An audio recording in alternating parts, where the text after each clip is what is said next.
Kita berdoa, kasih karunia dan damai sejahtera daripada Allah Bapa dan anaknya Tuhan kita Yesus Kristus menyertai kamu sekalian. Amin. Shalom, horas madihamu saluhutna. Bapak Ibu, saudara-saudari yang terkasih di dalam nama Tuhan kita Yesus Kristus, kita sambut firman Tuhan untuk kita pada hari ini yang terambil dari Lukas pasal 4 ayatnya yang ke-12. Saya akan membacakannya untuk kita sekalian. Yesus menjawabnya, katanya, ada firman, jangan engkau mencobai Tuhan Allahmu. Sekali lagi saya akan membacakannya. Yesus menjawabnya, katanya, ada firman, jangan engkau mencobai Tuhan Allahmu. Demikian firman Tuhan. Bapak Ibu, saudara-saudari, kalau kita menyelidiki hidup kita, menyelidiki hati dan pikiran kita, selama kita hidup di dunia ini, pernah tidak kita mencobai Tuhan Allah kita? Mungkin saja kita pernah tanpa sadar telah mencobai Tuhan Allah kita, mencobai Yesus Kristus Tuhan kita di dalam kehidupan kita. Seperti yang dikatakan di dalam firman Tuhan, ini adalah ketika Tuhan kita Yesus Kristus dicobai oleh iblis di padang gurun. Ternyata ada hal yang sangat menarik di dalam firman Tuhan ini. Ketika iblis mencobai Tuhan kita Yesus Kristus, seakan-akan dia ingin mengatakan bahwa tunjukkanlah sebenarnya siapa dirimu. Itu sebabnya kalau kita baca di dalam firman Tuhan, dikatakan di ayat yang ketiga, Lukas pasal 4 ayat yang ketiga, lalu berkatalah iblis kepadanya, jika engkau anak Allah, suruhlah batu ini menjadi roti.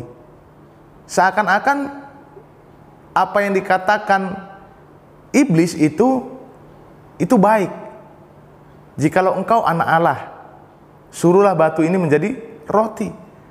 Akan tetapi ternyata iblis bukan mau untuk berbuat yang baik, tidak. Tetapi iblis di sini ingin mencobai Tuhan Yesus Kristus.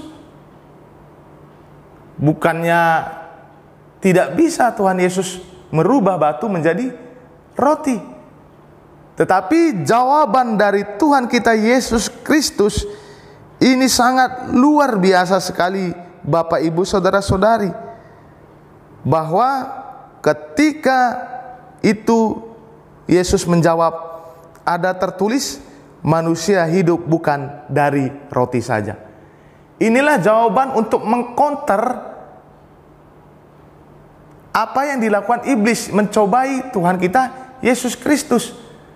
Mungkin saja Bapak Ibu saudara-saudari di dalam kehidupan kita pun, yang saya katakan tadi di awal, tanpa sadar kita sudah mencobai Tuhan kita, seperti layaknya iblis ini. Mungkin saja kita mengatakan ketika kita banyak berkumpulan, jikalau memang benar-benar engkau Tuhan, jikalau kau benar-benar engkau adalah Allah, jikalau kau benar-benar maha baik, kenapa hidupku penuh dengan pergumulan Tuhan? Kalau engkau memang benar-benar Tuhan dan aku sudah menyembah engkau Tuhan, lepaskanlah semua pergumulan ini. Buatlah hidupku selalu hidup dengan kemewahan, kemakmuran, kesejahteraan. Jangan seperti ini Tuhan. Mungkin saja kita terjatuh di dalam mencobai Tuhan. Maka dari itu, melalui firman Tuhan untuk kita pada hari ini, mengingatkan kembali kepada kita, jangan sekali-sekali kita mencobai Tuhan Allah kita. Tetapi bagaimana caranya agar kita tidak mencobai Dia? Agar kita tidak mencobai Tuhan kita Yesus Kristus, maka syukurilah apa yang ada di dalam kehidupan kita. Nikmatilah segala sesuatu pemberian dari Allah, pemberian dari Tuhan kita Yesus Kristus di dalam kehidupan kita ini. Suka maupun duka, kita harus mampu untuk selalu menerimanya dan menikmatinya di dalam kehidupan kita. Maka doa-doa kita, permintaan-permintaan kita perkataan kita yang kita katakan kepada Tuhan Allah kita bukan perkataan yang mencobai, tetapi perkataan yang selalu memuji dengan tulus, dengan hati yang paling dalam, memuji, memuliakan nama Tuhan kita Yesus Kristus, dan selalu mengucap syukur di dalam segala hal.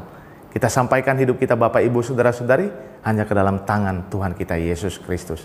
Amin. Kita berdoa. Terima kasih, sungguh sangat luar biasa sekali Tuhan, firman-Mu mengingatkan kembali kepada kami.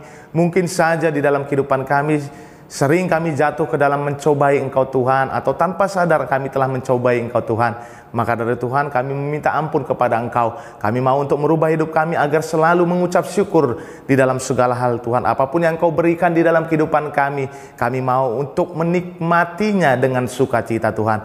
Kami sampaikan jemaat-Mu Tuhan, kalaupun dalam keadaan sakit Tuhan, Engkau mau untuk menyembuhkannya mereka Tuhan. Tetapi semuanya itu Tuhan adalah kehendak-Mu yang jadi. Kami sampaikan hidup kami, jemaat-Mu hanya ke dalam tangan pengasihan-Mu. Kami manusia yang tidak luput dari dosa dan kesalahan, ampunkan itu agar kami layak berada di hadapan-Mu. Di dalam nama anak-Mu Tuhan Yesus Kristus kami berdoa dan mengucap syukur. Amin. Anugerah Tuhan kita Yesus Kristus dan kasih setia Allah Bapa dan persekutuan Roh Kuduslah yang memberkati kamu sekalian. Amin. Selamat beraktivitas. Tetap ingat, jangan pernah kita mencobai Tuhan kita Yesus Kristus, sebab Dia adalah Allah yang dahsyat. Kita patut untuk menikmati dan mengucap syukur atas segala pemberiannya. Horas.